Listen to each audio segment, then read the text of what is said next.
como o senhor, pelo regimento da casa, eu tenho que passar a mão de Vossa Senhoria um texto que eu faço a leitura agora. O senhor Flávio Francisco Formitag foi convocado para comparecer a esta comissão parlamentar de inquérito, constituída com a finalidade de apurar denúncias de irregularidades afetadas da gestão da Fundação para o Remédio Popular FURP, envolvendo o caso de corrupção no contrato para a construção da fábrica de medicamentos, bem como para averiguar a reprovação das contas anuais da entidade pelo Tribunal de Contas do Estado de São Paulo e a ausência de planejamento, impactos da judicialização das demandas para fornecimento de medicamentos de alto custo. Como testemunha, com fundamento no artigo 203/2018, ambos do Código de Processo Penal, combinados com o parágrafo 2º do artigo 13 da Constituição do Estado de São Paulo e artigo 3º da Lei Estadual de número 11.124, de 10 de abril de 2002, bem como as demais normas constitucionais e infraconstitucionais aplicáveis à espécie, cumpre-nos adverti-lo de que deve dizer a verdade, não podendo fazer afirmações falsas, calar ou negar a verdade a respeito dos fatos de seu conhecimento, por incorrer no crime previsto do artigo 4º, inciso 2º, da Lei Federal de número 1579, de 18 de março de 52. Então, aqui eu passo às mãos de Vossa Excelência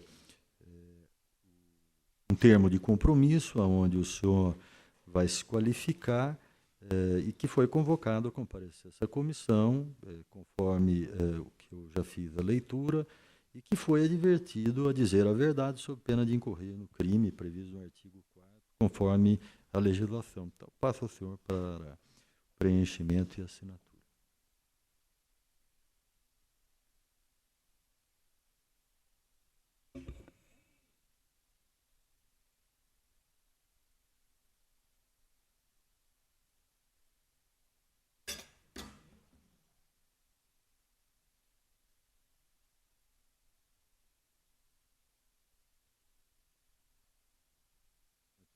Enquanto o doutor Flávio Francisco Formitag preenche o termo, comunicar aos senhores deputados que recebemos do Ministério Público informações sobre a delação premiada, como havia dito, está à disposição dos senhores deputados. Como corre em segredo de justiça, a necessidade da assinatura de um termo de responsabilidade, porque qualquer vazamento quanto ao nome dos delatores corre sobre segredo de justiça. Nós podemos ser penalizados. Dou ciência a Vossas Senhorias, mas está à disposição dos senhores deputados.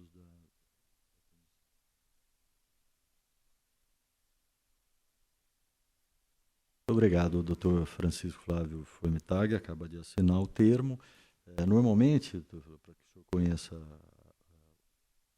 trabalho aqui da CPI, como é o funcionamento, eu vou abrir a palavra para o senhor por 10 ou 15 minutos, para o senhor contar um pouquinho da sua história de vida, por favor, em português, porque vi no seu currículo que fala 6 línguas, e explanar um pouquinho a sua história e o que o senhor tem a falar sobre a FURP. Após a sua explanação, nós vamos abrir o questionamento que os deputados farão a Vossa Senhoria. Okay? O senhor tem a palavra, por favor. Se o senhor puder falar bem pertinho desse microfone, para que a gente não perca o seu depoimento, até porque o sistema de fones aqui são meio ultrapassados. Né? Estamos ouvindo? Estão. Bom dia a todos. Bom dia, senhores deputados, senhora deputada, senhoras e senhores presentes. A minha formação inicial, eu sou médico, formado pela USP, com especialização em pediatria, e tenho mestrado em administração de empresas também pela USP, na área de finanças e marketing. A minha carreira, praticamente a grande parte dela, se desenvolveu na iniciativa privada, na indústria farmacêutica, nacional, multinacional, e entidades associativas. Eu fui presidente da Interfarma, fui da diretoria do Sindusfarma e, recentemente, nos últimos 7 anos, eu venho militando na área pública. Minha primeira experiência na área pública foi a superintendência da FURP. Eu assumi em 2012, fiquei até 2015, e após isso eu fui trabalhar na Fundação Butantan, e da Fundação Butantan eu fui cedido ao Ministério da Saúde, onde hoje eu trabalho. Inclusive, eu queria agradecer a compreensão do presidente Chedid pela questão de agenda, que como eu vivo em Brasília, demorou um pouco para acertar as datas, mas conseguimos fazer, acho que satisfatoriamente. Esses 3 anos de FURP foram intensos. Eu estou à disposição para responder a qualquer tipo de questionamento, pergunta, e na medida do meu conhecimento, certamente eu responderei com toda a lisura e a verdade nesses assuntos. Muito obrigado. Obrigado. Então, temos inscrito aqui já o nobre deputado Danilo Balas, que tem a palavra pelo tempo regimental para fazer os questionamentos ao senhor Flávio Formitag. Nós agradecemos a sua presença aqui mais uma vez. Senhor Flávio, bom dia, seja bem-vindo aqui a esta CPI. Bom dia. O senhor disse que de 2012 a 2015 trabalhou na FURP, e eu vou perguntando, o senhor vai respondendo uma a uma, não são muitas questões, mas desse período, qual o cargo que o senhor esteve na FURP? Então, eu entrei na posição de superintendente e também na posição de gerente geral. Eram 2 posições. Uma delas, que é a superintendência, é um cargo de comissão do governo do Estado, que não é remunerado, e o cargo de gerente geral é um cargo remunerado. Então, eu acumulava as 2 posições. E fiquei do início ao fim na mesma posição. Se durante a gestão do senhor à frente da superintendência, o senhor teve contato e se conhece Ricardo Luiz Mafuz? Essa é a primeira pergunta. E se o senhor Ricardo já participou de alguma reunião com o senhor lá dentro da FURP? Não conheço. Ele saiu alguns meses antes de eu assumir. Ele, não sei se foi demitido ou se demitiu, mas ele saiu da FURP. No dia que eu assumi a FURP, estava também assumindo um outro engenheiro no lugar dele. Então, eu não tive nenhum contato de trabalho com o senhor Mafuz. O senhor conhece a pessoa de Adivar Aparecido Cristina? Conheço, sim. E a relação que o senhor teve durante a FURP com ele, qual o cargo que ele ocupava? Ele era gerente geral da área industrial, era o diretor da fábrica. É um cargo, ele era de carreira, ele é um funcionário concursado da FURP, e tocava a área industrial, e também na área dele ficava a área regulatória, registros de produtos, acompanhamento na Anvisa, e também no momento que nós começamos a fazer as PDPs, que são as parcerias para o desenvolvimento produtivo, que é uma figura que foi criada pelo Ministério da Saúde para que os laboratórios públicos conseguissem receber tecnologia de ponta do laboratório privado, e a União, o Ministério da Saúde, usava o seu poder de compra para alavancar esse negócio. Então, ele também administrava essa área das PDPs. E outra pessoa, o senhor conhece Martin Wende? Eu não conheço Martin Wende. Possivelmente, logo na primeira semana que eu estava, um grupo de pessoas das empresas do consórcio me procurou. Eu não lembro se Martin Wende estava. Eles vieram justificar para mim que estava entrando, que eles haviam ajuizado uma ação alguns meses antes para a cobrança de uma dívida que já havia sido totalmente reconhecida pela FURP, dizendo que queriam continuar mantendo ótimas relações, que estavam à disposição. Uma visita mais de cortesia, no sentido de explicar por que tinha uma ação judicial contra a FURP. Eu os recebi, ouvi, eu não conhecia nada do assunto, estava uma semana ou 2, e foi. Talvez, eu não sei, eu não lembro das pessoas que estavam, talvez eles estivessem na reunião, mas eu não conheci. Durante a superintendência do senhor, foi instaurada alguma investigação para verificar os motivos que levaram a essa demora, essa paralisação que o senhor comentou? Não, na minha gestão não. Isso já havia sido feito em gestões anteriores. O senhor foi ouvido alguma vez já pelo Ministério Público de São Paulo ou em juízo? O senhor já foi depor em juízo alguma vez? Não. Ou algum representante do senhor, algum advogado? compareceu ao Ministério Público ou ao Judiciário? Não. A função do senhor hoje no Ministério da Saúde, o senhor está cedido, né? Qual que é a função hoje? Eu sou coordenador geral de sangue e hemoderivados do Ministério da Saúde, que é toda a parte de pacientes hemofílicos que precisam de fatores de coagulação, bancos de sangue, hemorrede. Toda essa área está na minha área de atuação. E a base do senhor fica São Paulo, Brasília? Isso. Dois... Eu trabalho em Brasília e venho o fim de semana ficar com a família. A família não se mudou, mantém a família em São Paulo, então eu fico meio nessa ponte aérea. Senhor presidente, obrigado. Obrigado, nobre deputado Danilo Balas. Passo agora a palavra à nobre deputada Beth Sá. Bom dia. O senhor acabou de responder que o senhor trabalha em Brasília. Quanto tempo faz já que o senhor está lá? 2 anos e meio, aproximadamente. O senhor entrou logo depois do senhor ter saído da FURP? Não, depois que eu saí da FURP, eu fui ao Butantan. Fiquei alguns meses lá. Butantan, eu fui... Qual cargo o senhor exerceu no Butantan? Era assessor da diretoria. Na fundação? Da Fundação Butantan, e tinha... O meu desafio lá era tentar recuperar uma fábrica de hemoderivados, que usa o plasma como matéria-prima para conseguir imunoglobulina, etc. A fábrica estava parada, e a minha missão era tentar reerguer aquela fábrica.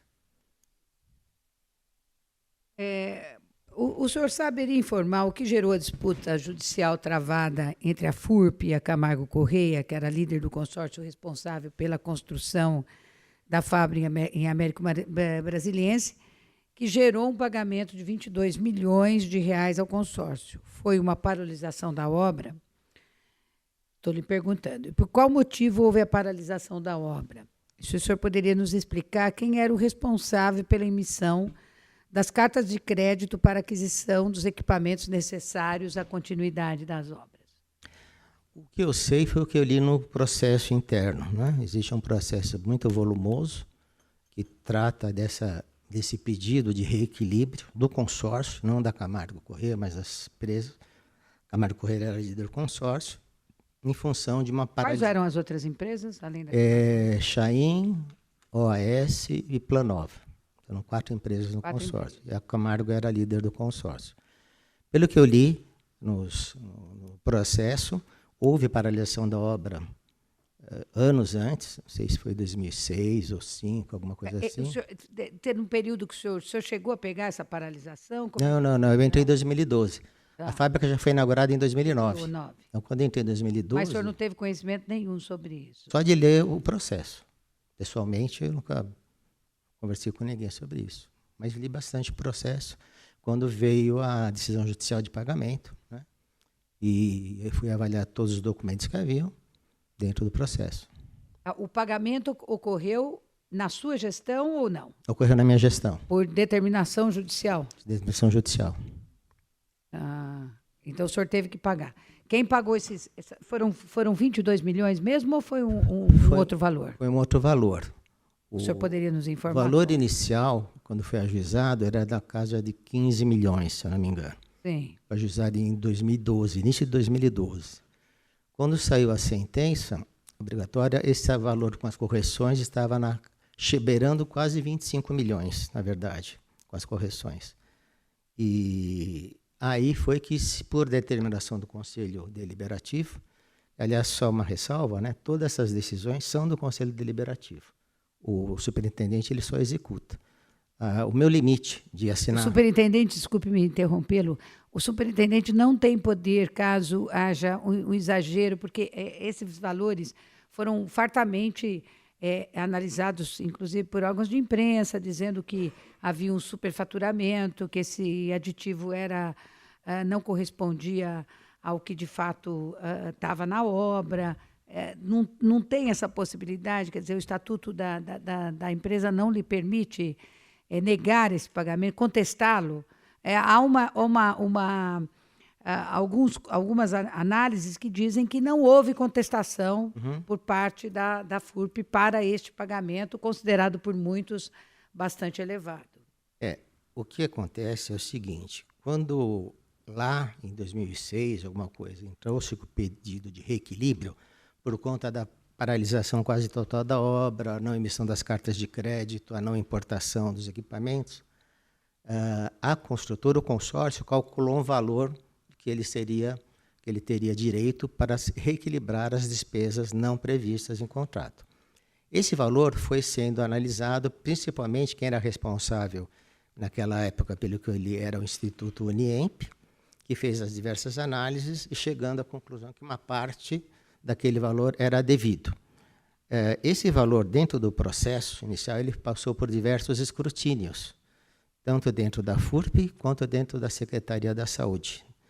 Então, houve parecer favorável ao pagamento, reconhecimento de dívida da área jurídica da FURP, da área financeira da FURP e da área técnica da FURP, né, que fazia acompanhamento. Na Secretaria de Estado da Saúde, houve parecer favorável do setor de engenharia, da Secretaria de Saúde, reconhecendo o pleito, do financeiro, da Secretaria da Saúde e do jurídico, da Secretaria da Saúde, que é a PGE. Então, todos esses pareceres, como é na administração pública, eles são públicos, né? E foram esses pareceres que municiaram o consórcio para falar, olha, temos reconhecimentos de dívida nas diversas instâncias, líquido e certo, e pedindo o pagamento. Na verdade, a ação foi uma ação de indenização e pagamento, que, passado pelo judiciário, eles deram como correto, determinando que a FURP pagasse. Então, esses valores todos foram, sim, criticados, julgados, escrutinados por todas essas áreas, tanto a da Secretaria como da FURP. Todos os valores para a construção da FURP vinham direto da Secretaria. A FURP era simplesmente a figura jurídica executável, né? Mas porque a FURP não tinha orçamento para fazer uma fábrica. Então, era um acordo, a própria Secretaria muitas vezes pagava direto, a maior parte das vezes, direto ao consórcio ou triangulava pela FURP. Isso no passado. Quando eu estive lá com uma fábrica que já estava 3 anos que ela estava inaugurada, não existia nenhuma ação mais de consórcio, né, de nenhuma empresa na área. O cronograma de investimentos previstos no edital de licitação foi cumprido integralmente pela CMP? E se não foi, qual a razão do não cumprimento, na sua opinião? Agora você está falando da PPP de Américo Brasiliense, pois não? Isso, já mudamos de assunto. Perfeito. Quando foi elaborada o projeto da PPP, existia realmente um cronograma de investimentos, um cronograma de passar os registros na Anvisa para a FURP, obras de assunção da fábrica, contratação de funcionários, fazer a fábrica começar a girar, né? Até onde eu estive lá, que foi 2015, estava sendo cumprido, mas vamos dizer, o documento que deu start oficial foi em 2015 mesmo. Então, fazia alguns meses que foi dado start para iniciar. Eles tomaram posse, vamos dizer assim, do prédio, 3 ou 4 meses antes de eu sair da FURP. Isso. Mas foi cumprido o cronograma deles? Daí para frente eu não sei dizer, eu não acompanhei mais. A licitação que redundou no contrato com a CPM, da PPP, ela ocorreu quando o senhor ainda era presidente? Sim. Quando o senhor era presidente? Sim. O senhor participou da elaboração do edital? Ou... Participei. O edital foi feito a várias mãos, era bastante complexo. Foi a primeira PPP da área de saúde do país, então havia muito aprendizado. Ele foi feito a diversas mãos, né? Não só a gente, como a parte técnica, com um escritório de advocacia externo, que era especializado em PPPs, tinha feito todas as PPPs do metrô, uma consultoria econômico-financeira, a Century, Secretaria de Planejamento, Secretaria da Fazenda e PGE. Então, tínhamos reuniões periódicas para irmos avançando com essa proposta. Uhum. E, na sua opinião, senhor Flávio, qual a razão para o valor dos medicamentos do contrato serem até 7 vezes maiores que o valor de referência no mercado? O que acontece? A gente já descobriu aqui algumas coisas no decorrer dessa CPI e até agora, sinceramente, eu não consigo entender por que esse contrato hoje nos parece, e acho que essa vai ser uma das conclusões que a CPI vai chegar, tão lesivo aos cofres públicos por conta de ter como base um valor que muito acima do mercado. Como é que se explica isso? Olha, a estrutura que foi montada a PPP, ela foi baseada em diversos critérios, mas a questão do preço foi o seguinte, era o grande desafio da PPP é como que ela teria uma sustentação justificativa financeira, sem que houvesse oneração do Estado. Então, eu vou falar bastante resumidamente, mas se eu posso depois entrar, mas foi assim. Nós procuramos a Secretaria de Estado da Saúde e pedimos uma relação de tudo que eles compravam no mercado, todos os produtos. O segundo passo, nós filtramos quais produtos tecnicamente poderiam ser fabricados na fábrica de PPP. Lá só fazia sólidos e injetáveis. Então, outras formas, já fizemos um primeiro corte. E chegamos finalmente ao número X de produtos, que na época eram 96 produtos, pelos quais a Secretaria da Saúde pagava um valor. Vamos dizer que fosse 100. Né? E era o que ela gastava. Esse 100, nós usando o preço médio de venda ao governo, que é o PMVG, que é o preço pelo qual o governo paga às indústrias, dava 47,3% do valor do PMG dessa cesta de medicamentos. Alguns produtos eram mais caros, outros eram mais baratos, individualmente. Mas na cesta, porque a PPP é de uma cesta, eram 47,3%.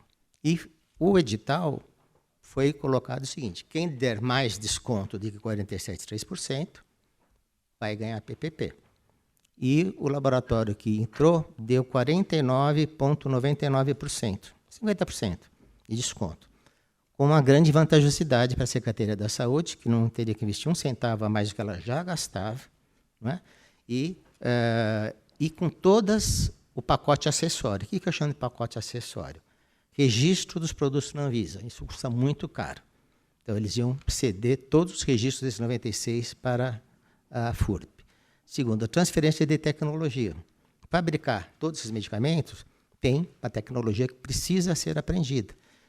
Por exemplo, né, um exemplo que a gente dá muito simples, se eu der para 2 pessoas uma receita de bolo e todos os ingredientes e modos de fazer, vão ser 2 bolos completamente distintos.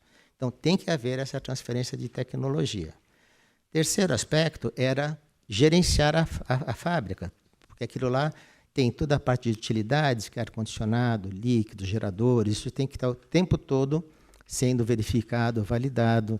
A contratação de todos os funcionários para tocar a fábrica, foram contratados, acho que na época, 100 e poucos funcionários. Só pela oportunidade, ficaram funcionários da FURP na CMP? Não, nenhum. Após a efetivação da PPP, não ficou nenhum? Não. A CPM ela ofereceu um pacote para quem quisesse migrar para a nova empresa, com um aumento de salários, o que eles recebiam, estabilidade de 2 anos e algumas outras vantagens, seguro-saúde, e 2 anos de estabilidade. Aqueles que quisessem migrar, queriam, mas a grande maioria, poucos aceitaram, porque eles se fiavam muito mais na estabilidade de ser um servidor público do que ir para uma empresa que daqui 2 anos eles não sabiam se estariam lá dentro. Então foram, acho que não deram 4 ou 5 que migraram para lá. Eu tinha cerca de 40 e poucos funcionários, 10 nós mantivemos lá dentro da América Brasileira como corpo fiscalizador, né?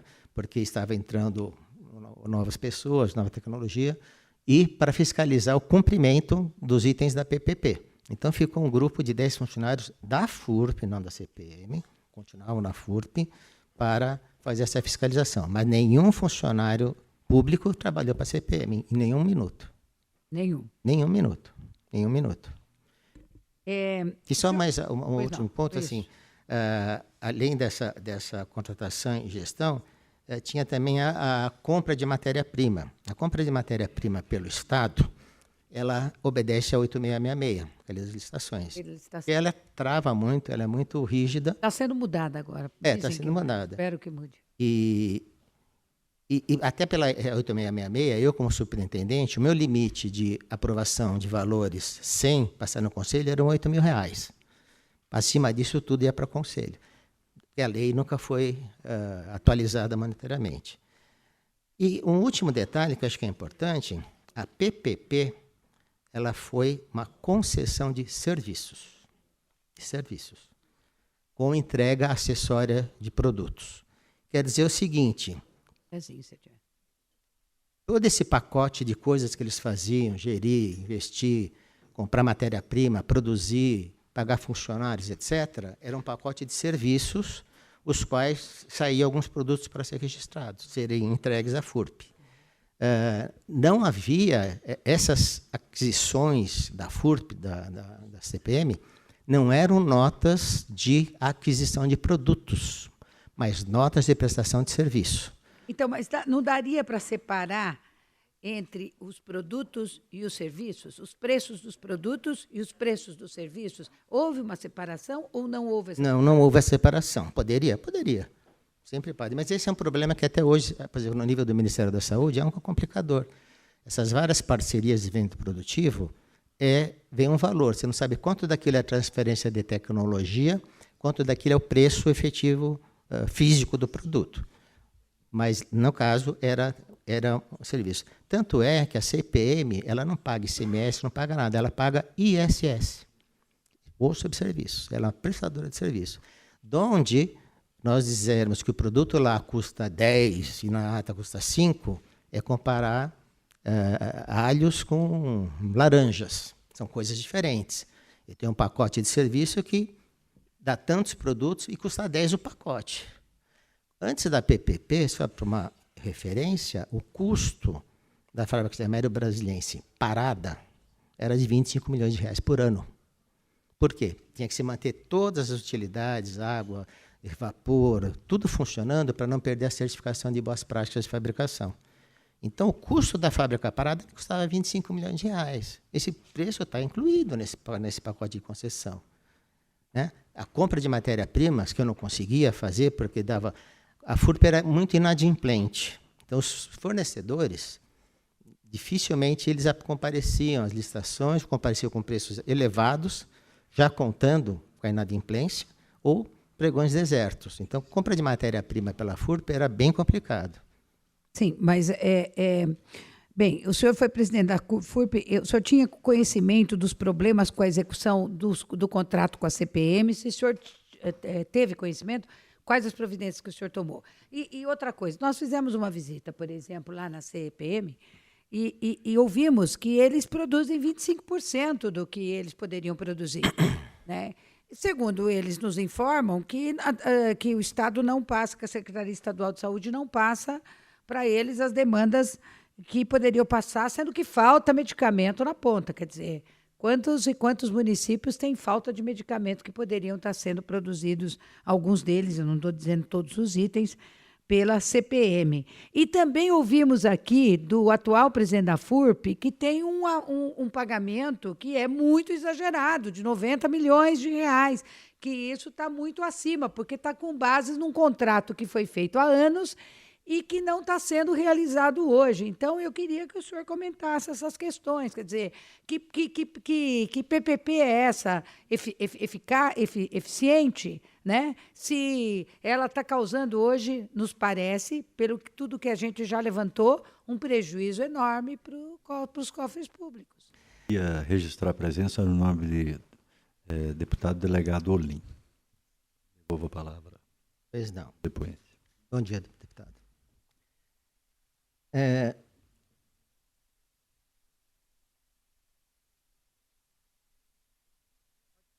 O contrato inicial da PPP, ele era um contrato bastante extenso, bastante complexo, mas havia previsão de válvulas de escape, se eu posso assim dizer. Dentro daquele pacote de 96, estava prevista uma revisão anual para entrada e saída de produtos, que fosse de mais modernos, de interesse, etc. e tal. Além dessa revisão anual do pacote, havia abertura para novos produtos que a Secretaria da Saúde tivesse interesse em comprar, colocar como cesta acessória, também vendendo a preços muito mais em conta. E o terceiro fator é o seguinte: no portfólio da FURP, antes da PPP, que tínhamos lá 40 e poucos produtos, todos esses produtos que eram entregues para a Secretaria da Saúde, para esses produtos a Secretaria não fazia ata de registro de preços. A compra era direta. Estranhamente, a Secretaria passou a fazer ata de preço de todos os produtos produzidos pela PPP. E aí, como eu falei, uma ata de produto de preço para uma entrega pontual custa 10. Um preço que inclui a gestão da fábrica, contratação de funcionários, transporte, compra de matéria-prima, etc. e tal, não pode custar 10. É a mesma coisa, se eu puder fazer uma comparação mais grosseira, comparar o custo de um suco de 10 laranjas, de alguém que vai no pé, pega e espreme, e alguém que tem toda uma produção industrial, com pasteurização, etc., não pode custar a mesma coisa. Existe toda uma agregação de valores dentro da produção industrial. Então, quando foi feita a PPP, houve a assinatura de um convênio entre a FURP e a CPM, e a Secretaria de Saúde, onde a Secretaria de Saúde assumiu o compromisso de adquirir os produtos da cesta. E ela nunca cumpriu, até onde eu saiba. E essa alegação de que produtos eram mais caros ou mais baratos, aconteceu de que a Secretaria passou a comprar muito pouco do que era o contratado, né? A compra a menor e a produção a menor, os senhores sabem que nós perdemos a economia de escala, né? Então começa a haver acumulação de prejuízo. Isso que eu estou falando aconteceu após a minha saída. E pelo que eu soube posteriormente, que também houve dificuldades no pagamento da Secretaria para a CPM. Eu não sei exatamente o que aconteceu, isso é o que eu ouvi falar. Então, a lógica do contrato da PPP tinha essas salvaguardas de poder trocar o portfólio, anualmente era obrigatório fazer isso, e tinha uma obrigatoriedade, uma obrigação da Secretaria de adquirir os produtos produzidos pela FURP na sua fábrica da CPM. Tá? E isso, aparentemente, não ocorreu dessa forma, posteriormente, né?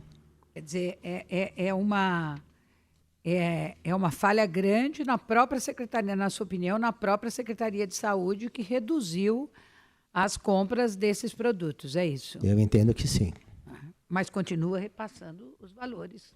É como se acho que fossem, como se eles estivessem produzindo, pelo que a gente entende, embora o senhor está dizendo que há um atraso no pagamento da Secretaria na sua época. Eu não sei se não, agora tem. Na minha época, a PPP não chegou a produzir. Sim. Não chegou a produzir, porque ela assumiu... Em 2012. Não, ela assumiu em 2015, a posse da fábrica. Sim. E eu saí logo em seguida. Tá. Então, o senhor não chegou a participar dessa produção? Não. Agora, eu tenho que fazer uma pergunta que é meio indiscreta, mas a gente tem que fazer porque nós estamos numa CPI. Pois não. Se, porventura, o senhor, nesse processo todo, o senhor recebeu alguma oferta de alguma dessas empresas que participou desse edital para poder administrar essa PPP lá em Américo Brasilense, alguma vantagem pessoal o senhor, porventura, recebeu? Na verdade, só uma empresa participou do edital e ganhou.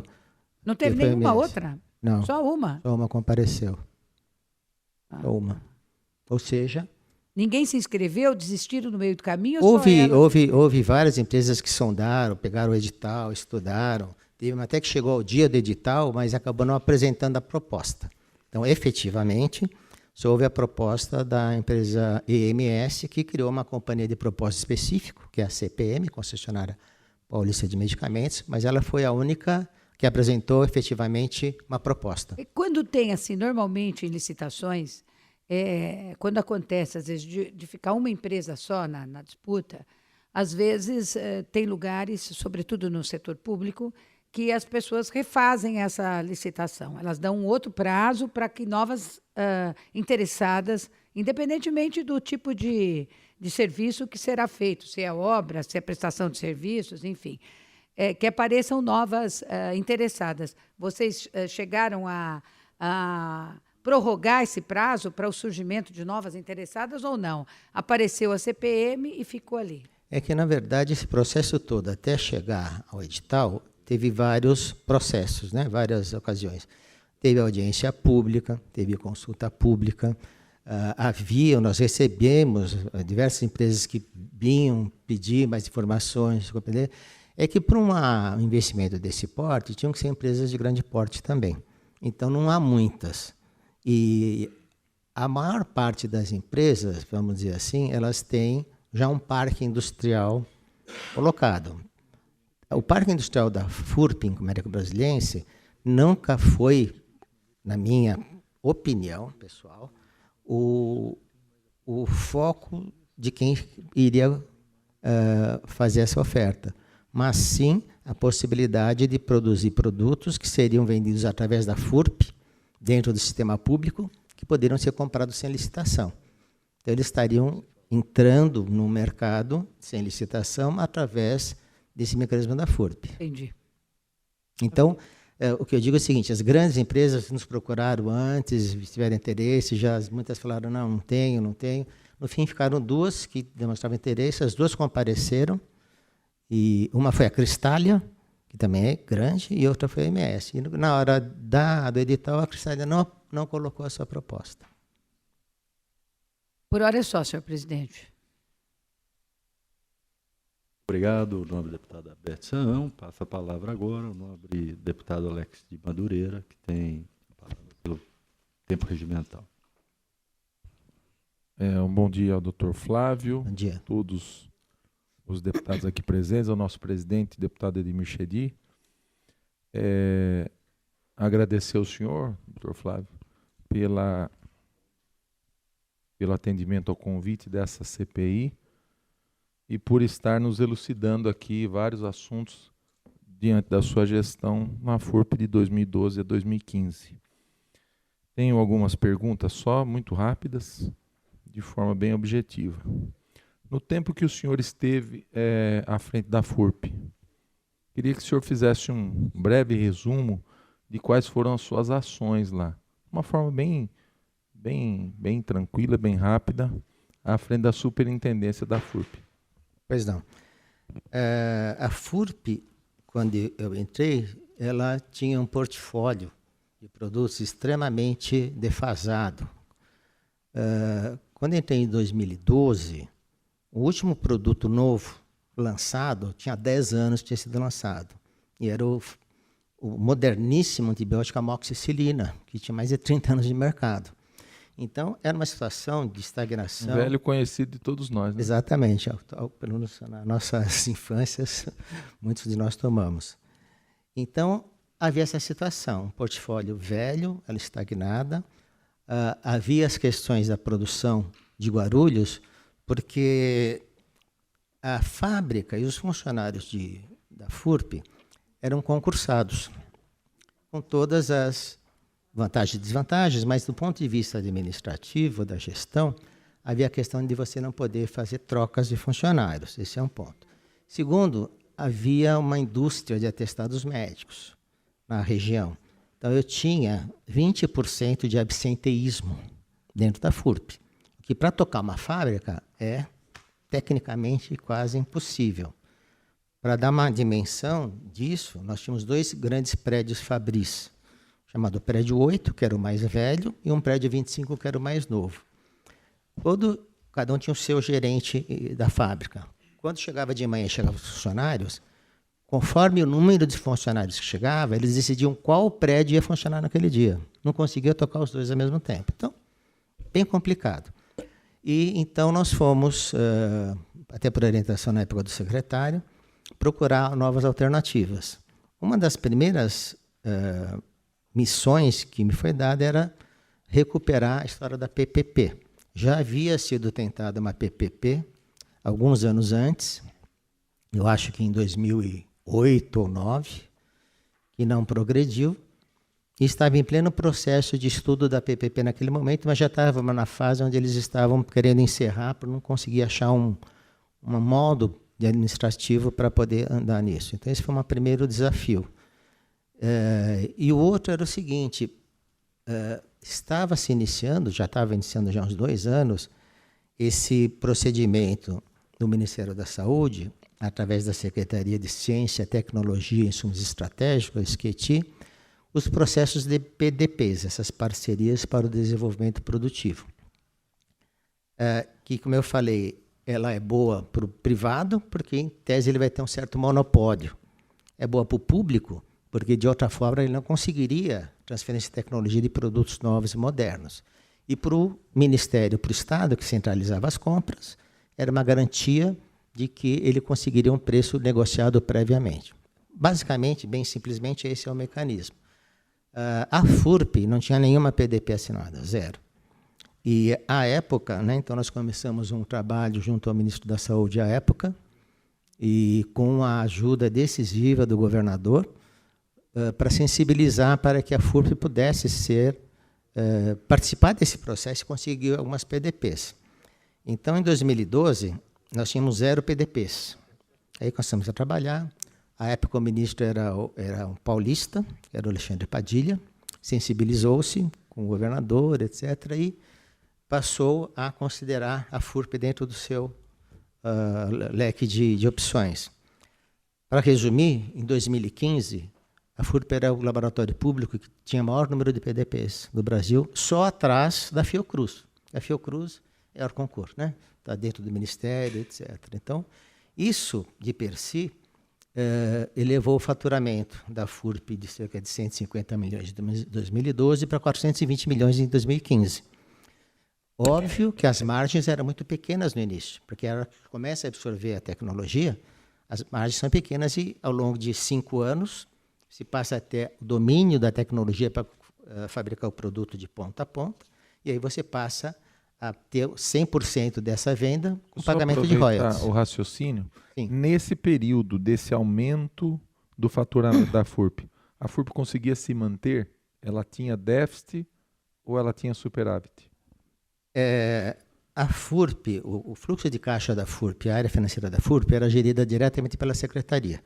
Eles tinham acesso ao nosso caixa através do sistema SIAF, se não me engano, e a orientação da Secretaria e do financeiro da Secretaria, que, aliás, participava do Conselho Deliberativo, era que a FURP tinha que ser zerada, 0 a 0.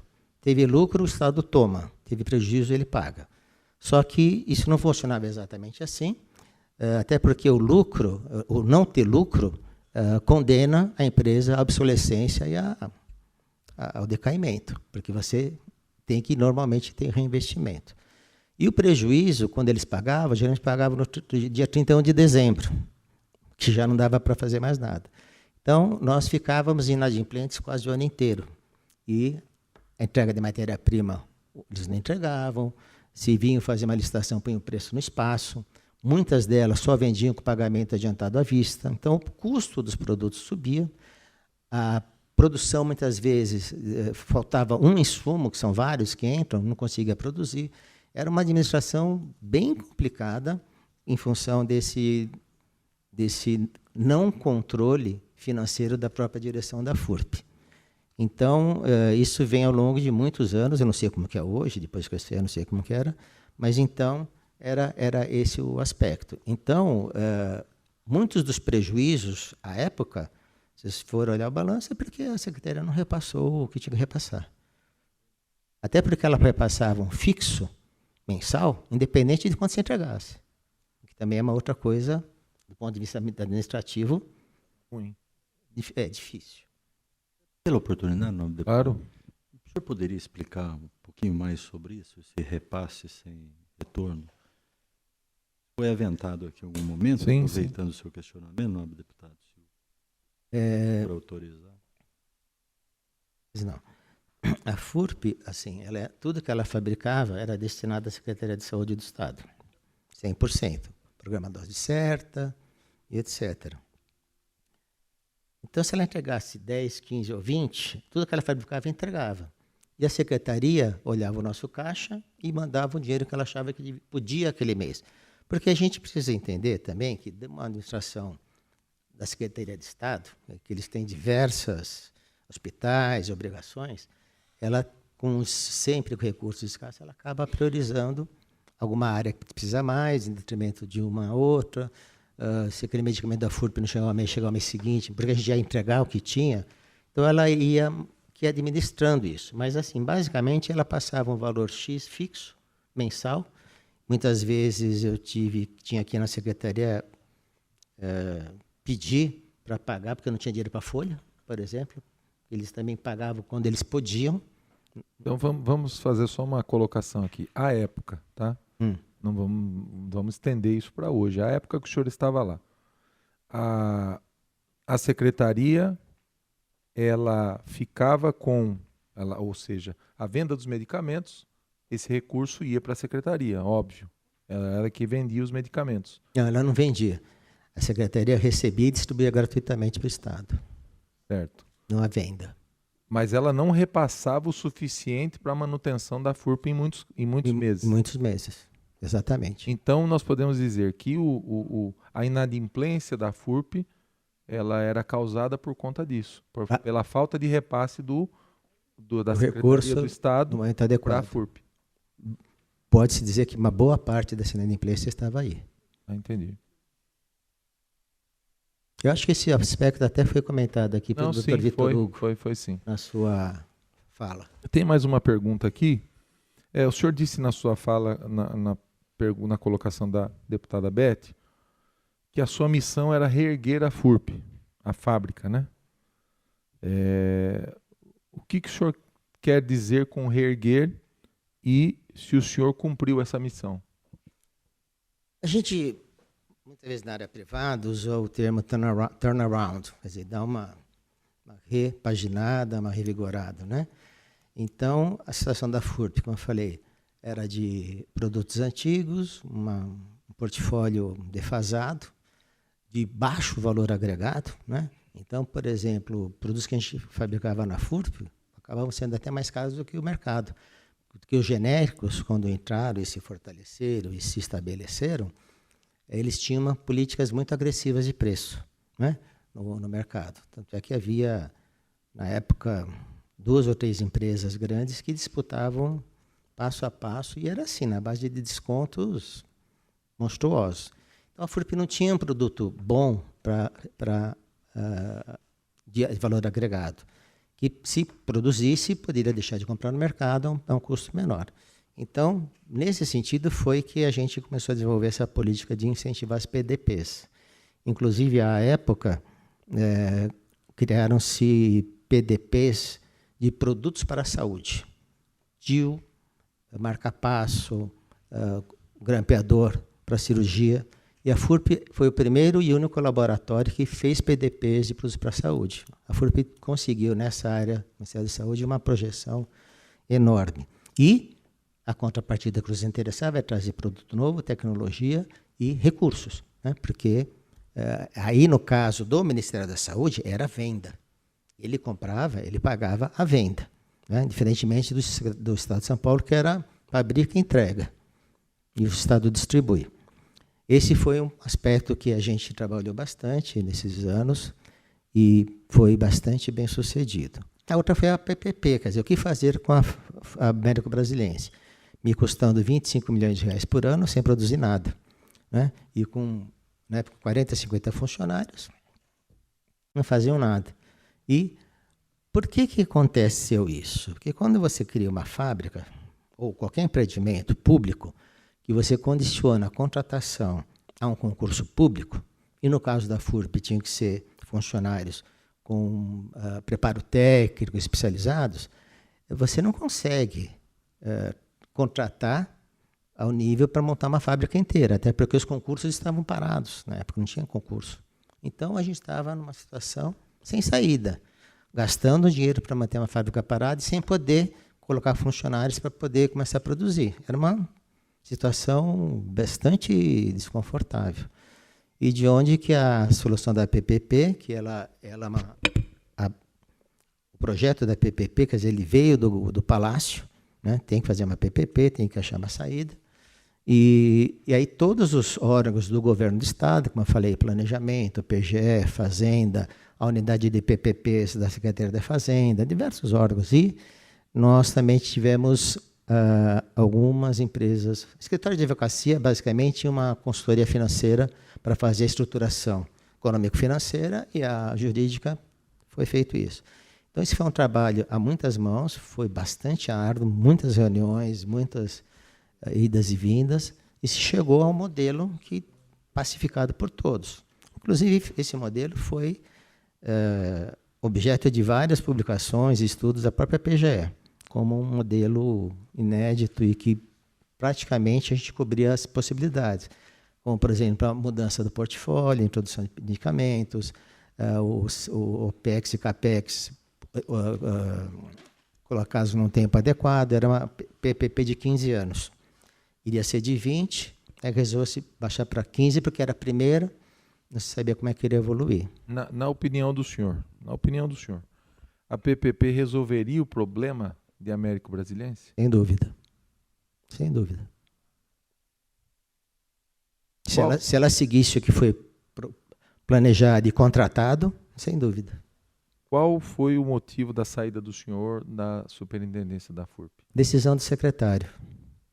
Ele tinha outras pessoas, outra orientação que ele queria dar para a FURP, pediu o cargo. Na sua opinião, hoje, doutor Flávio, qual seria a saída hoje para resolver o problema da FURP? Bom, falando de Américo Brasiliense, tem que se rever a questão do contrato de PPP, adaptar ao que hoje se entende que seja mais adequado. Revisão dessa cesta de produtos, tirar, colocar. Tem que ser feita uma análise bastante criteriosa e bastante pesada, inclusive na parte econômico-financeira. Na PPP, havia uma cláusula de reajuste da compra dos medicamentos baseado em inflação, né? O que hoje, por exemplo, eu faria diferente. Por quê? Porque o mercado mostrou que alguns produtos que são um preço X hoje, com a entrada de outros de concorrência, esse preço baixa e não sobe. Então, um critério que contemplasse essa realidade de mercado provavelmente evitaria situações dessas onde os preços estão muito mais caros e compram no mercado. Então, eu penso que teria que ter uma reestruturação de vários aspectos, né, esses que inclusive são levantados. Mas assim, eu não vejo como, por exemplo, a própria FURP reassumir a fábrica de Américo Brasiliense. Os problemas continuam os mesmos, não dá para contratar, não tem tecnologia, não tem produto. Então, a situação que estava já era muito ruim, voltar a ela é muito pior do que era. Em relação a Guarulhos, lá tem um parque industrial que chegou a produzir 2 milhões de unidades farmacotecas por ano. Na minha época, a gente chegava a 1.600.000, 1.700.000. Hoje, ela deve estar produzindo 600.000 unidades. E aí, avaliar por que isso acontece. Provavelmente porque o portfólio já não atende à necessidade. Então, também teria que fazer um trabalho parecido de rever o portfólio da FURP, de rever o papel de Guarulhos, né? Rever as parcerias, porque uma coisa que é interessante, dessas parcerias do desenvolvimento produtivo que eu coloquei, a maior parte delas foi cancelada na gestão seguinte. Não sei por quê. Isso jogou o faturamento muito embaixo da FURP. E parou com essa transferência de tecnologia, de produtos imunossupressores para transplante renal, para marcar passo, tinham produtos assim, nobres, e simplesmente foram cancelados os contratos. Não sei por quê. Obrigado, doutor Flávio. Obrigado, presidente. Obrigado, nobre deputado Alex de Madureira. Tem a palavra agora, inscrito pelo prazo regimental, o nobre deputado Tiago Auríquio. Antes disso, nobre deputado, se me permite, há sobre a mesa um requerimento formulado pelos 6 deputados aqui presentes, já mencionados, um requerimento, o seguinte teor: os termos regimentais, em observância ao plano de trabalho aprovado, a convocação das pessoas abaixo relacionadas, todas as vezes dirigentes ou executivos citados em reunião da CPI, como tendo participado de reuniões sobre a execução, conclusão das obras e construção da fábrica da FURP de Américo Brasiliense, para que preste informações sobre os assuntos afetos a essa questão. As pessoas relacionadas são Adivar Aparecido Cristina, Ronaldo de Paula Tonini, Martinho Endi, José Antônio Passos Mendes, Carlos Henrique Barbosa Lemos, Marco Antônio Peixoto, Emílio Eugênio Auler Neto. Requero ainda que estas oitivas sejam realizadas em caráter reservado ou secreto, à conveniência dos membros dessa CPI, São Paulo, 13 de agosto de 2019.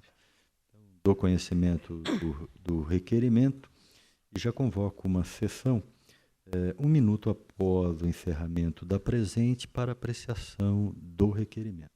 Devolvo a palavra ao nobre deputado Thiago Auric. Bom dia, senhor presidente. Bom dia, colegas deputados. Senhor Flávio, obrigado pelo comparecimento, aceitar o convite aqui da gente. Eu gostaria, presidente, bater nessa tecla do valor do medicamento, porque é um negócio que eu entendo que está muito... A gente não consegue entender, porque até hoje o Estado deu a ordem, como o senhor bem colocou, veio a ordem do Palácio para se executar uma PPP.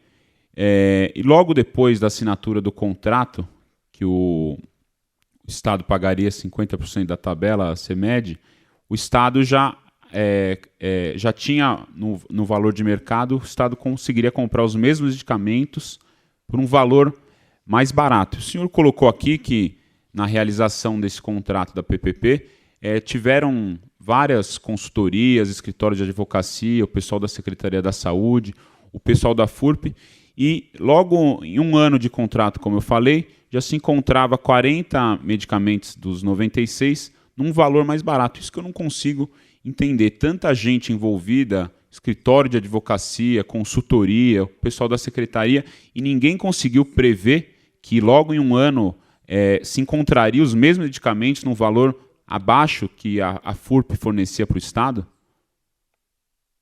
Quando foi realizada a PPP, como eu expliquei agora há pouco, foi criada uma cesta de medicamentos, eram 96 medicamentos. Alguns deles, o preço já era acima do mercado. E muitos outros, o preço era abaixo do mercado. O que fazia sentido econômico-financeiro era o pacote. Porque você fazer produto a produto vai cair nessa situação. Então, não teria sustentação econômico-financeira para justificar a PPP. Quando a gente fala, sei lá, 40 estava acima do mercado, o preço da CPM, não se fala dos 56 que podiam estar abaixo do mercado. Então, você olha com viés do que te interessa. Então, olha, eu quero mostrar que aquilo dá prejuízo. Mas os outros 56, ninguém fala nada. Não foi avaliado isso. E como eu falei também, comparar um preço de uma ata de registro de preço com o valor da prestação de serviços é comparar bananas e maçãs. Não é comparável.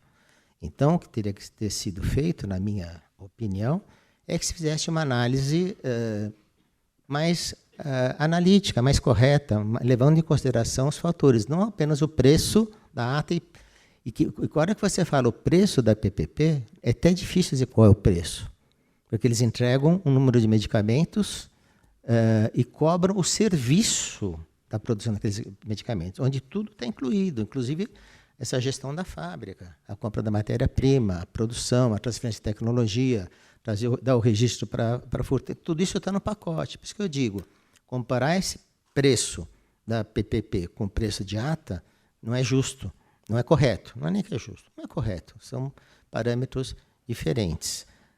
E também, volto a dizer que existiam mecanismos dentro do contrato da PPP para revisão de produtos, entrada e saída de produtos. Era sentar na mesa, esses 4 que eu não quero mais comprar porque está barato no mercado, eu quero botar esses 4 que estão mais caros. Isso tem mecanismo, está dentro. E até onde eu saiba, nunca foi feito. Era um 10%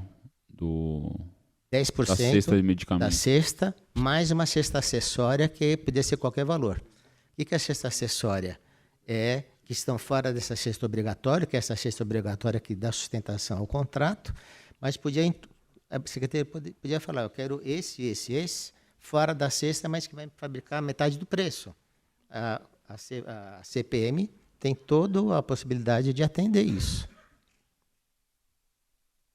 Só para mais uma pergunta aqui, doutor. O senhor lembra qual foi a consultoria que, não sei se foi a FURP ou a Secretaria de Saúde, contratou para fazer esse estudo da PPP? A parte econômico-financeira, se não me engano, foi a Century. Sim. O escritório de advocacia, eu não lembro o nome, acho que era Madrona, mas a advogada era a Rosane Lobauer, que era uma especialista em PPPs. Desculpa, só adentro. Quando a gente fala em 10% ao ano, você pode ver que em 5 anos você troca metade da cesta. Uhum. Se você seguir esse ponto. Numa notícia publicada no dia 14/8/2013, no jornal Valor Econômico, traz uma fala do senhor, enquanto o senhor era superintendente à época, afirmando que a MS investiria 130 milhões, sendo que metade desse investimento seria feito no primeiro ano de operação. O doutor Afonso, que é o superintendente atual, ele disse que o investimento seria de 63 e que até o momento tinham sido investidos 15 milhões.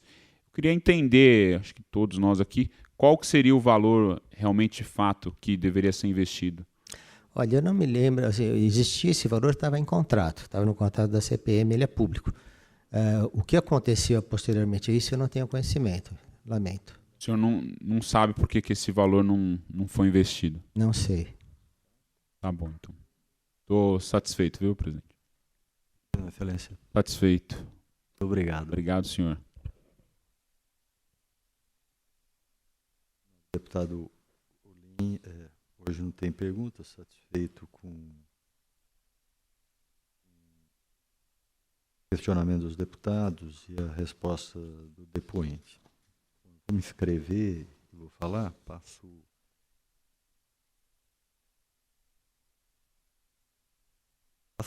passo a presidência ao nome do deputado Danilo Balas, que estou me inscrevendo aqui para fazer os questionamentos, não gostaria de fazer como presidente.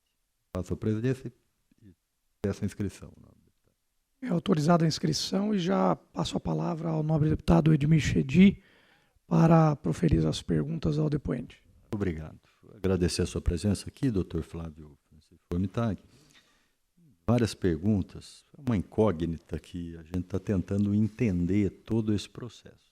A gente vê a sua resignação, preocupação, o que aconteceu com a FURP, parece com o que tem a FURP hoje, conhece muito toda essa área, dedicou sua vida inteira nessa área. E a gente fica aqui querendo entender o que aconteceu. Então, tem umas perguntas objetivas.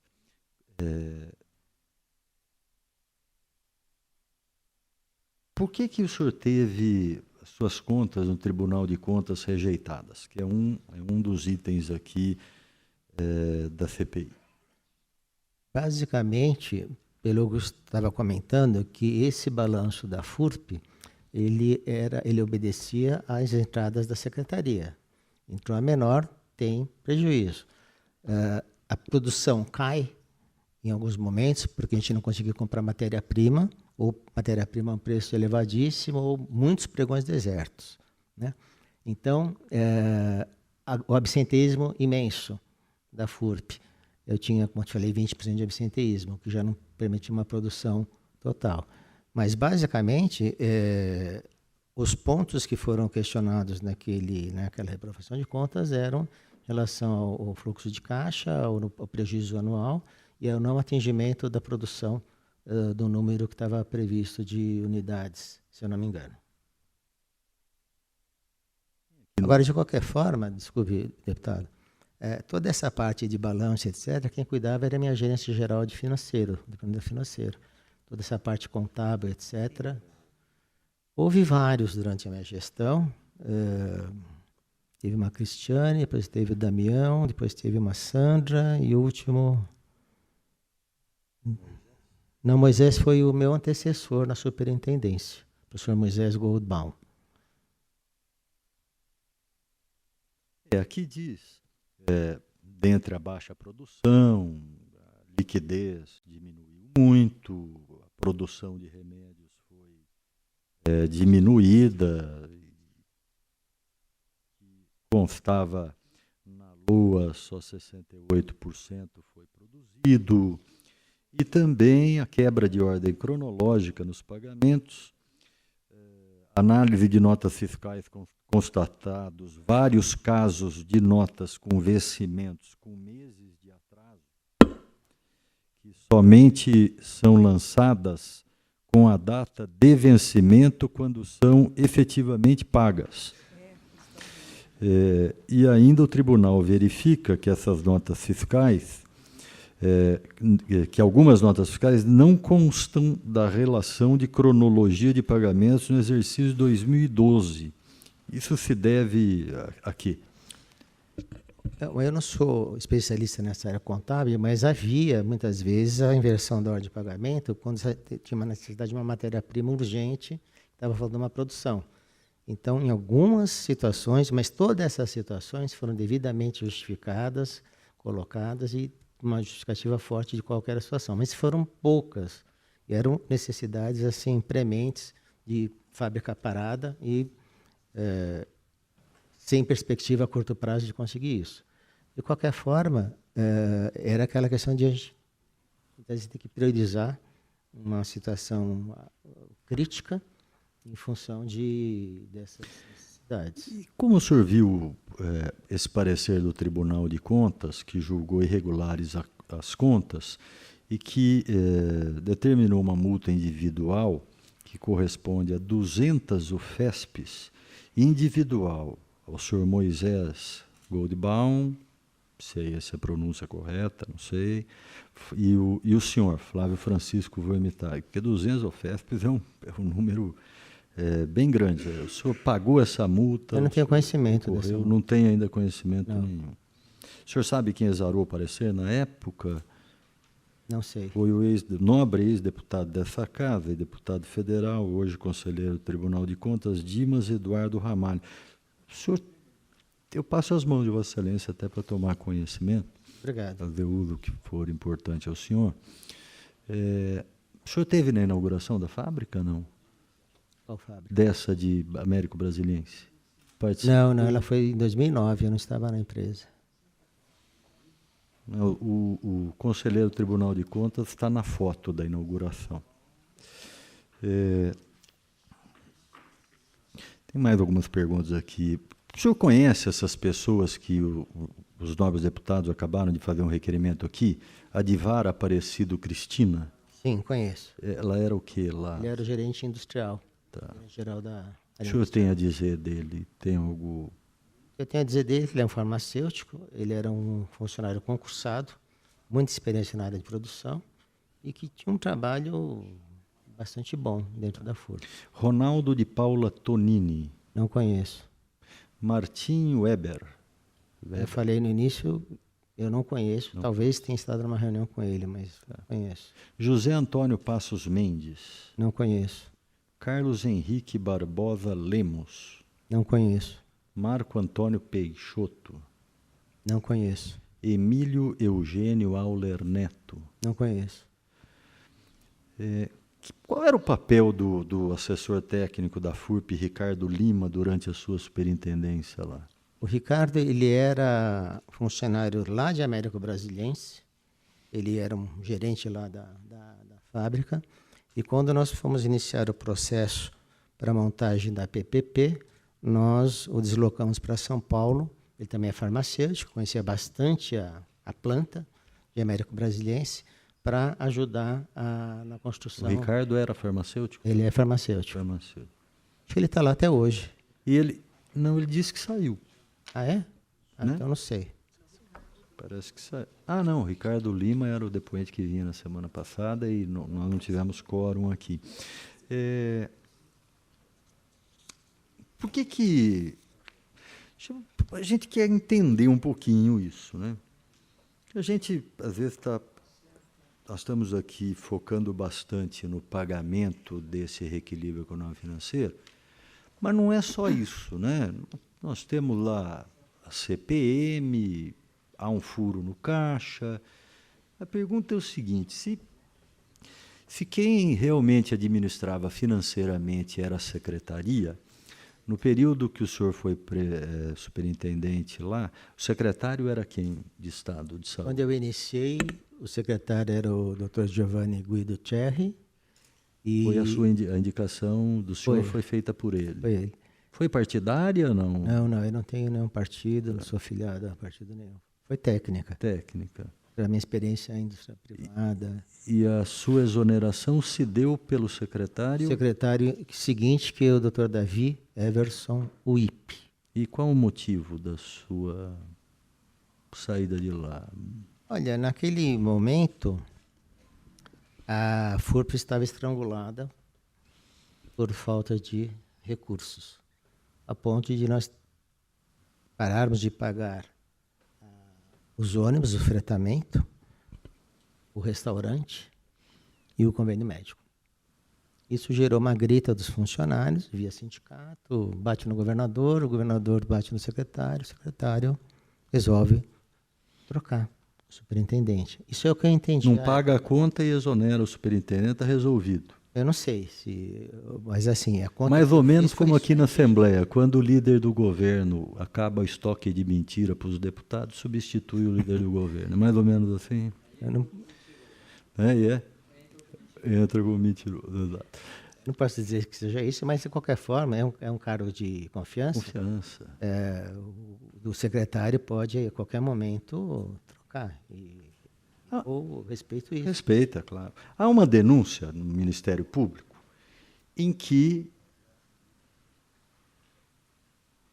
João Batista, assessor lá da secretaria, o senhor conhece? Não conheço. No tempo do barragem, João Batista, o senhor não conhece? Não conheço. Porque é uma denúncia que João Batista, para que a FURP assinasse um 5º termo de aditivo, que foi discutido aqui, um assessor do secretário Barradas havia solicitado em nome do ex-secretário e finado Barradas R$2 milhões para assinatura desse 5º termo de aditivo. O senhor ouviu falar disso na história? Não. Agora há uma denúncia contra o senhor no Ministério Público, que as informações, o senhor disse algum momento atrás que o senhor não tinha conhecimento real, houve um questionamento de deputados aqui, se algum advogado seu teria tido conhecimento dessa delação premiada feita por 2 membros da Camargo Correia. O senhor não consultou advogado, nenhum advogado teve acesso à documentação? Eu acho que então eu não me expressei bem, eu não entendi bem. Quando saiu a notícia no jornal Estado de São Paulo, eu solicitei que um advogado procurasse saber do que se tratava. E ele fez um requerimento para ter conhecimento. À época eu vi, né, porque isso era tudo em segredo de justiça. Naquele momento haviam só alguns pedidos de quebra de sigilo bancário e fiscal. Não tinha acostado a delação, então eu não tenho conhecimento da delação. De lá para cá o senhor não tem mais conhecimento de nada? Disso, eu não tive mais nenhum acesso a isso. Nós temos aqui um organograma, os deputados têm acesso, em que o senhor figura aqui como superintendente da FURP e que Ricardo Luiz Mafuz já estava lá quando o senhor entrou, né? Já tinha saído. Mas que ele teria solicitado R$1.893.000. A assessoria me ajude, porque eu não entendo muito esse cronograma aqui, esse organograma do GEDEC, em seu nome. E o grande questionamento que fica aqui, muitas vezes a gente sabe que pessoas são envolvidas até para que outras se livrem do processo. Eu aqui não estou lhe acusando de nada. Até a oportunidade que o senhor tem de clarear a situação daquilo que o senhor conhece. Mas tem o seu nome aqui, com um pedido de recursos de R$1.893.000, e que teria sido pago R$1 milhão pela Camargo Correia.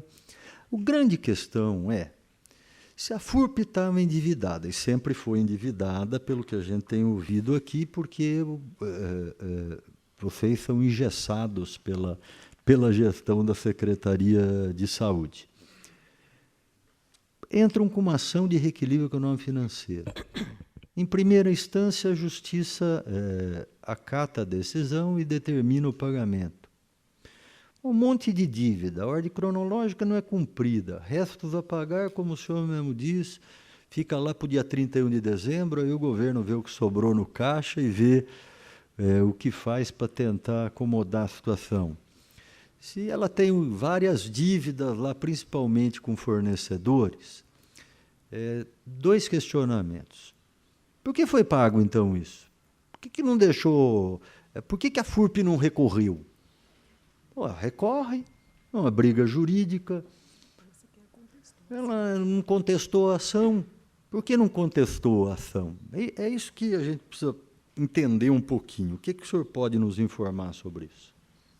Bom, Porque isso não é normal na área pública, o senhor sabe disso. sim. Entram com ações, né? Estão falando em fechar a Dersa aqui, eu estou até fazendo um requerimento aqui. Parece que a Dersa deve 3,5 bilhões e querem extinguir a Dersa e a dívida, ninguém sabe o que vai fazer. Né? E ninguém pagou. Tem coisa ainda da Anchieta, quando foi construída, dívidas lá. E não pagaram. Por que isso aqui resolveram pagar da noite para o dia, sem recorrer? O que o senhor pode nos dizer disso? Perfeitamente. Essa dívida foi contraída muito antes de ter entrado. Foram feitas várias gestões administrativas para que a dívida fosse paga. Tanto os órgãos, o gerenciador da obra, como as áreas jurídica da FURP, financeira da FURP, técnica da FURP, jurídica do Secretaria de Estado da Saúde, financeiro e a área de engenharia, todas elas consideraram a dívida legítima. Ou seja, isso é uma confissão de dívida. Todos esses pareceres estavam de posse do consórcio. Até que quando ele foi entrar com a ação de cobrança, ele colocou todos esses pontos e falou, olha, a dívida é líquida e certa e reconhecida em nível administrativo pela FURP. Então, até quando a juíza leu aquilo, ela deu ganho de causa para eles. Porque nós contestamos não o mérito, porque isso seria litigância de má-fé, uma vez que tem todas esses pareceres de todas essas áreas já na mão da juíza e do coisa. Nós contestamos os cálculos de juros, correção monetária e diversos outros aspectos dessa cobrança e ganhamos todos. Então, reduzindo os valores a serem pagos. Aí você tem uma dívida que já está definida, é uma dívida que não se tem como contestar, como está comentando, de um valor X, né, para voto 25, para pagamento à vista. Né?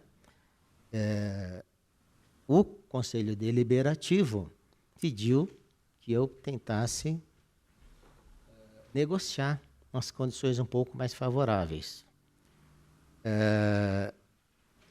A primeira proposta que eu enviei foi pagar a dívida sem nenhuma correção encenada em 5 anos, 60 meses. Nas negociações, eles aceitaram pagar em 48 meses e deram um desconto significativo, caiu para 18 ou 19 milhões. Aí, a pergunta é, qual é a vantagem? Por que eles pagariam propina para pagar em 4 anos, para receber em 4 anos e muito menor? E todas essas tratativas foram discutidas e aprovadas no Conselho Deliberativo, que é o órgão que tem a caneta. Eles que resolvem, eles que determinam, o superintendente faça isso, faça aquilo, aceitamos a negociação, prossiga com o contrato. Então, como você está falando, dizendo que alguém pediu propina em meu nome, eu não controlo o que falam em meu nome, mas eu digo para os senhores que a FURP foi altamente beneficiada por essas negociações. Tanto é que a dívida já foi totalmente paga, liquidada, e o acordo foi homologado pela Justiça, e essa ação já transitou em julgado, já está terminada. Qual era o salário do senhor lá na FURP? Por volta de 15 mil. Compensava? Olha, tinha o pedido do governador, eu estava na época fazendo consultoria, e era um grande desafio, nunca tinha trabalhado na área pública, e eu resolvi aceitar. Quem era o governador da época? Era o Alckmin, Geraldo Alckmin. Governador Geraldo Alckmin, tá. E qual que era o papel do assessor técnico lá, Ricardo Lima, lá na FURP, durante a sua superintendência? Quando nós o trouxemos para Guarulhos, né, ele ficou encarregado de fazer a ponte entre nós e a Américo Brasiliense e ajudar na questão do preparo da parte técnica da PPP. Tá. O processo lá de contratação da construção lá da fábrica de Américo Brasilense, com o consórcio FURP 2, foi encerrado? O contrato? Houve termo de recebimento provisório ou definitivo? Até enquanto eu estava lá, não. Não. Porque deviam muitas obras que não estavam completadas. Não estavam completadas. Não estavam completadas. A gente cobrava e correspondências existências, tecnicamente justificando o que faltava, o que o sistema que ainda não tinha sido feito qualificação, etc. E eles, até quando eu saí, não tinham terminado, portanto... E o que eles alegavam para não ter terminado? Porque um equipamento é de uma empresa alemã que foi vendida para outra, e aí precisava de carta de crédito da FURP para ir lá e usar, e várias E outras. essas cartas de crédito não foram emitidas pela FURP em que razão? Por que razão? Eu não sei dizer, porque isso foi anterior. Foi anterior. À minha estada lá. Né? O senhor não tem conhecimento Tenho. sobre isso, né?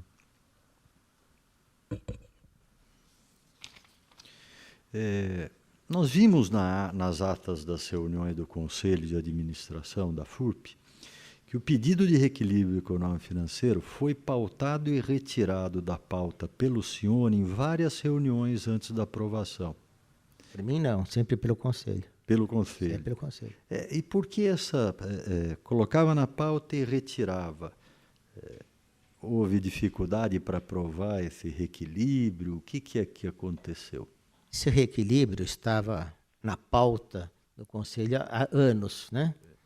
E havia um grande desconforto do Conselho em falar vai ou não vai. Então, tirava da pauta, mandava para a secretaria, ficava um ano lá, voltava. Então, existia um jogo de empurra, no sentido de, quem sabe quando for fechar eu já não estou mais aqui. Literalmente falando, foi isso. Então, houve várias situações dessas onde o Conselho preferia não se posicionar, pedia mais documentos, mais estudos, ou pedia para a secretaria se pronunciar, e aí ficava 6 meses, 1 ano para se pronunciar. Então, ficou esse vai e vem por bastante tempo, mais de ano. Alguns anos, aliás. Alguns anos. O senhor falou que deixou a FURP a pedido do secretário Davi Wippe. Exato. E o senhor disse que a fábrica acabou não funcionando porque mudou a gestão. Não é isso? Da PPP? Da PPP. Então, eu não sei, mudou a gestão, eu não acompanhei o que aconteceu em relação à PPP. O modelo era bom? Minha visão era, se ele fosse implementado como foi contratado, eu acho que ele era bom. O senhor acha que a iniciativa privada teve uma pressão junto ao governo do Estado para mudar tudo isso e essa fábrica não dar certo? Eu não tenho informação sobre isso. Mas, senhor, por que o senhor acha que não deu certo? Por que o governo mudou, né? E o que o senhor acha que motivou isso? A FURP produzir menos, a FURP acabou não dando certo.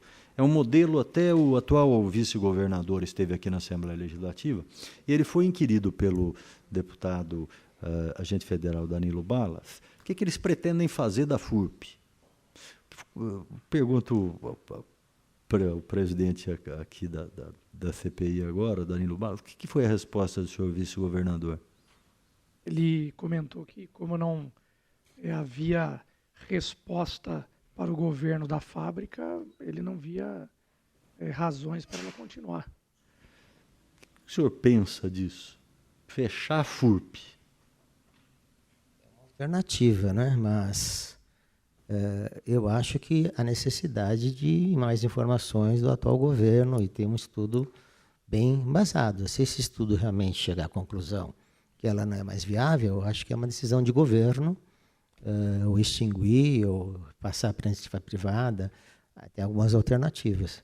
Mas isso, na minha visão, depende de ter um estudo aprofundado, talvez até com ajuda externa, para saber qual é a situação. O senhor acha que é viável, que é importante, ou a FURP não é mais importante como ela foi nos seus 50 anos, lá atrás? A FURP ainda é importante, ela é o maior laboratório público da América Latina. Ela tem fábrica, ela tem indústria, tem certificado de boas práticas de fabricação, em alguns pontos ela está relativamente obsoleta, mas que pode ser devidamente recuperada. O modelo talvez, da administração da empresa pública, da fundação pública, talvez deva ser repensado. É muito difícil tocar uma fábrica com funcionários públicos e você não tem gestão sobre eles. Né? Se ele quer trabalhar, ele vai. Se ele não quer, não vai. E nada pode ser feito. Então, do ponto de vista mundo real, tocar uma fábrica desse modo é temerário. É temerário. Por isso o modelo de PPP lá de administração. É muito mais interessante. Uma pergunta, você tem uma fábrica em Guarulhos que ela pode ser obsoleta, podia estar obsoleta em 2000 e alguma coisa, quando resolveram fazer a nova fábrica de Américo Brasilense. Aí faz uma nova fábrica e as duas não passam de 30% de produção. É falta de gestão e planejamento? Eu acho que é mais complexo. Eu acho que, assim, nos momentos em que se tomaram essas decisões, a situação do país, a indústria farmacêutica era uma. Se a gente pensar que a FURP de Américo Brasilense ela foi bolada, projetada no início dos anos 2000, naquele momento a realidade dos genéricos ainda não existia. Então, como ela levou muitos anos para chegar ao ponto de fabricar e não fabricou, o mercado, as situações de mercado, de preço de medicamentos mudou muito. Então, merecendo uma revisão de modelo. Então, ela foi feita para grandes volumes de medicamentos e produtos de medicamentos que já têm genéricos. Então, a concorrência de Américo Brasilense é a indústria de genéricos brasileira, que é pujante, é muito forte. Então, isso acaba trazendo dificuldades quanto à viabilidade. Então, teria que fazer uma revisão desse modelo. A empresa que foi formada, a CPM, os sócios dela são de uma grande empresa fabricante de medicamentos, né? O senhor acha que houve, por parte da área política, uma intenção de beneficiá-la? O senhor disse que só uma participou, várias tiraram lá o edital, deram uma verificada, porque dizem que essa empresa tem político que está por trás dela, é dono dela. Por que o senhor tem conhecimento disso? Nada, eu não sei. Nada. Eu vou dar uma informação aqui. Consta da primeira página da sentença que a FURP foi citada 2 vezes e a FURP não apresentou contestação. Só para esclarecer, a FURP ficou revel. A juíza fala em revelia na sentença. O pedido inicial foi de 14.957.000 e essa sentença foi no mesmo valor. Quando o senhor fez o acordo para o pagamento, após a sentença, fechou o valor em 18 milhões. Onde está a economia? Aqui nesse valor original não consta correção monetária, juros de mora, nem nada. Batiam quase 25. Então, esse é o valor original, pleiteado lá em, se não me engano, em 2009 ou 2010. E o senhor tinha conhecimento disso, que consta na página da sentença, que a FURP não apresentou contestação? Sim, em seguida a juíza fala que, apesar disso, há elementos mais do que suficientes para ela decidir pela ação e pela decisão em favor da empresa.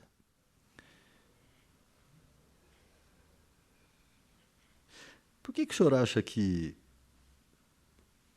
O senhor destaca no seu currículo, que é um currículo exemplar, Obrigado. uma história de vida bonita e de prestação de serviço, que a estruturação e a concretização da PPP celebrada pela FURP para a gestão de operação lá da fábrica brasilense, essa PPP tem gerado aqui, pelo que nós ouvimos, 56 milhões de prejuízo por ano, conforme admitiu aqui o atual superintendente da FURP, o Afonso Celso de Basso, em depoimento.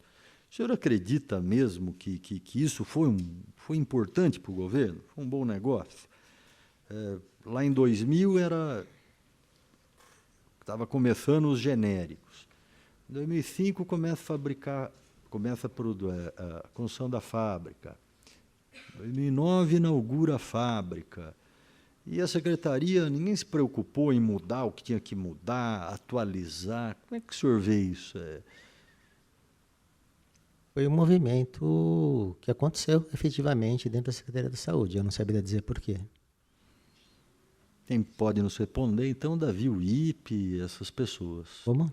Quem deve ter essas informações é o doutor Davi Uip, Não diria ele, mas os secretários que passaram por lá ao nesse longo período. do tempo. Cada um deve ter a sua explicação, imagino.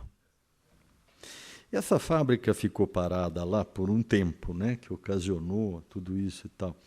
Inclusive pela falta de registro na produção de remédio. Ninguém pensou nisso antes. Eu não entendi. A fábrica ficou paralisada por vários motivos, né? Uma delas, nós ouvimos aqui, que foi a falta de registro para a produção de remédio. Sim. Antes da PPP, ela tinha pouquíssimos registros lá. Um deles era de captopril, que foi o produto que se usou para fazer toda a certificação da fábrica, né?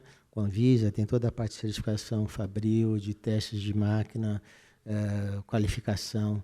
Então, ela produziu um pouco de captopril, conseguimos todas as certificações, só que essa produção também era economicamente pouco interessante. E nós não conseguíamos aumentar a produção de nada porque não tínhamos funcionários e não podíamos contratar funcionários pela questão da paralisação da realização de concursos.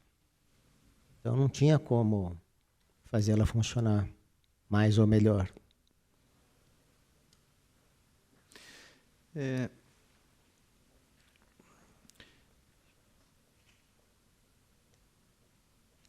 A decisão que condenou a FURP foi dia 26 de setembro de 2013, mais de um ano depois da sua entrada lá na FURP. E o acordo para o pagamento dessa indenização foi aprovado pelo Conselho em 14 de novembro. Ou seja, é muito rápido, é uma coisa assim espantosa de ver no poder público, de quem não tem muitas vezes o recurso para pagar nem a matéria-prima para produzir remédio lá, né? Ou seja, dia 26 de setembro tem a decisão da Justiça, outubro, novembro, 60 dias depois do mesmo ano, o Conselho fala, paga, faz o acordo. Não é muito rápido isso? Não parece ter um interesse de que se resolva essa situação rápida lá com a empreiteira? Na verdade, esse assunto vinha sendo discutido dentro do Conselho há anos, né? Então não era nada novo. Quando chegou nessa decisão, se o senhor tiver a oportunidade de olhar, houve várias reuniões do Conselho nos meses anteriores, onde esse assunto foi debatido, discutido, e se a gente vê a sequência, é uma sequência de entendimentos até que chega à conclusão de fazer a negociação. De qualquer forma, decisão judicial a gente cumpre, né? Pode recorrer, né? Se houver... O governo se houver não poderia ter virado precatório lá? Na época foi considerado que não. Tem parecer disso? Não tem. Eu não me lembro se foi feito algum estudo desse tipo. Pelo que nós estamos entendendo aqui, desculpa, financeiramente, a área de administração financeira, o superintendente da FURP é quase uma rainha da Inglaterra, então. No aspecto financeiro é. Financeiro é. Entre 2008 e 2015, o senhor foi dono de uma empresa, Expert Serviço de Produção e Intermediação Limitada. Que tipo de serviço essa empresa prestava? Vou continuar a pergunta para que não pareça um ataque ao senhor aí de qualquer forma. Ela recebeu repasses ou recebe, firmou contratos com empresas que participaram da obra ou do consórcio, ou por seus dirigentes? Não. Que tipo de serviço ela fazia, só para a gente? Essa era uma firma que era do meu filho, eu era sócio para ter a firma, e ele fazia produção de pós-produção de cinema, filmes, ele é um profissional da área de cinema. Essa empresa, o senhor, através de assessoria, nunca prestou serviço ao grupo EMS? Nunca. Nunca. E a firma foi extinta. Quando o meu filho se mudou para a Inglaterra, já está lá mais de 5 anos, a empresa foi extinta. E é uma empresa agrícola, mercantil, Silveira e Bueno, que tipo de serviço ela realiza? É do senhor isso mesmo? É da família, comprada foi meu pai, que comprou com a minha mãe. E a razão social é essa, e ela é para exploração agrícola, né? Temos um terreno no interior de São Paulo que é arrendado para a produção de milho. E Ela foi comprado em 1980. E nunca teve contratos aí com empresas do consórcio, a fabricação de remédio, a CPM, ou seus associados? Nunca. Nem com a MS? Não. O senhor nunca prestou serviço à MS? Não, nunca. Estou concluindo aqui, senhores e senhoras deputados.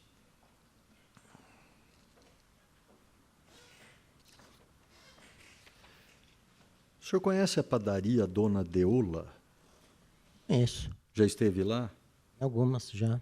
Houve alguma reunião lá com integrantes da FURP ou do consórcio, ou representantes da FURP lá com o senhor? Não.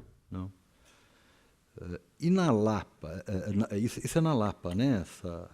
Tem várias para São Paulo, né? Tem várias. E no mercado Varanda da ponte da Cidade Jardim, o senhor fez alguma reunião para tratar disso? Mercado Varanda? É. Não. Nunca teve nenhuma reunião lá? Não. Mas o senhor frequenta? Sim, muitas vezes eu vou lá. Como é que o senhor vê essa denúncia que envolve o seu nome lá no Ministério Público, uma delação premiada, de gente que pagou muita propina por aí? Como é que o senhor enxerga tudo isso ao seu ver? Eu desconheço por que isso aconteceu, por que aconteceu e por que meu nome está envolvido. Não sei dizer. Eu agradeço as suas informações e dou por encerrado aqui os meus questionamentos, senhor presidente.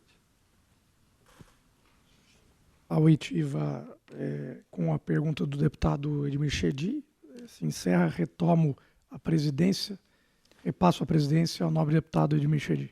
Tá. Eu pergunto ao depoente se o senhor tem algo que o senhor queira mais colocar aqui na CPI. Não, eu acho que eu respondi tudo que foi perguntado e continuo à disposição de qualquer esclarecimento que eu puder dar. Vou fazer uma pergunta aqui que não tem nada a ver com a CPI nem com o seu depoimento, mas o senhor ainda integra lá o governo federal atualmente, né? Sim. Como o senhor disse. Até para que a gente entenda, a distribuição de remédios lá do governo federal tem atrasado muito, principalmente no atual governo agora. O senhor deve estar preocupado com isso, como todos nós estamos. O senhor vê que há alguma movimentação para regularizar isso? Sim, efetivamente esses atrasos, na minha visão, ocorreram pela questão de mudança de governo, tinha que iniciar processos antes, que talvez não foram, então houve um descompasso. O governo, o Ministério da Saúde, criou uma comissão interna de medicamentos com poderes muito fortes para rapidamente debelar esse assunto. Inclusive, eu fui convocado para essa comissão. Eu participei da Comissão Interna de Medicamentos, no sentido de buscar rapidamente resolver, porque o processo de compras do Ministério ele é muito complexo. Ele pode levar 7 meses, 8 meses, no meu caso, da área de sangue, 11 meses. Então, essa comissão tinha como objetivo reunir as principais diretorias e secretarias para dar uma agilidade. E, praticamente, isso regularizou as entregas federais aos estados. Vai regularizar, o senhor acredita? Uma boa parte já está regularizada. Eu diria que a maior parte já foi regularizada. Muito bem. Muito obrigado pela sua informação, porque todos os deputados aqui estão preocupados, né, com essa falta de medicamentos. Então, pois não, mais uma perguntinha. Thiago Auric. O depoente disse várias vezes que Caso se o contrato da PPP fosse realizado de uma maneira correta, ele teria tido êxito. Qual que é o erro? Quem que errou na execução desse contrato? Olha, até quando eu saí, em 2015, estava se iniciando, estava começando a fazer. Depois disso, eu não tenho conhecimento do que aconteceu. Surgiu mais uma pergunta aqui, para que a gente não precise trazê-lo de volta aqui, eu aproveito e já faço. O Advar, o senhor disse que conhece, né? Conheço, sim. Ele trabalhou, ele fazia o que lá na FURP? Era o gerente geral da área industrial. O senhor é que o nomeou lá? Não, ele já estava lá. Já estava lá. E o senhor já conhecia ele há muito tempo? Não, conheci lá. Consta uma informação aqui.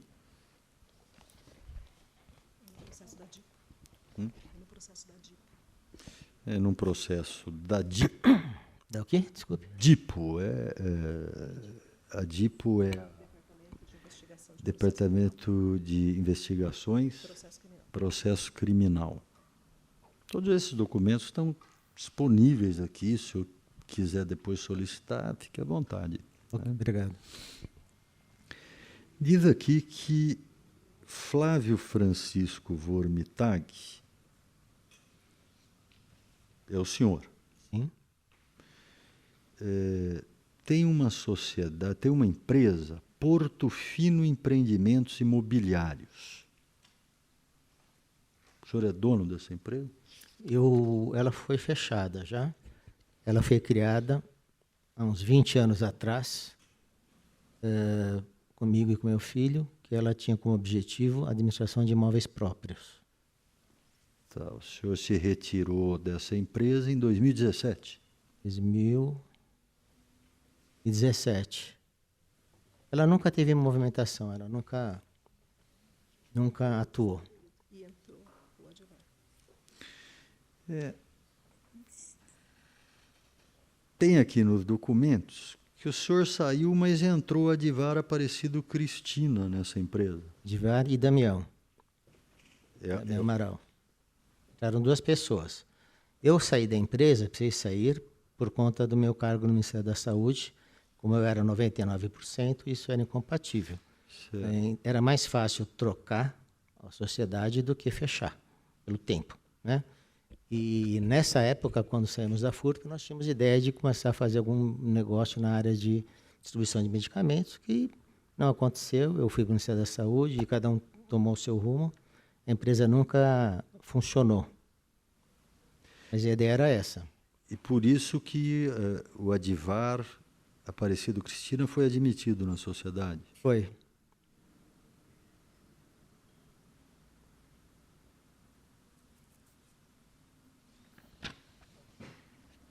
Tudo bem.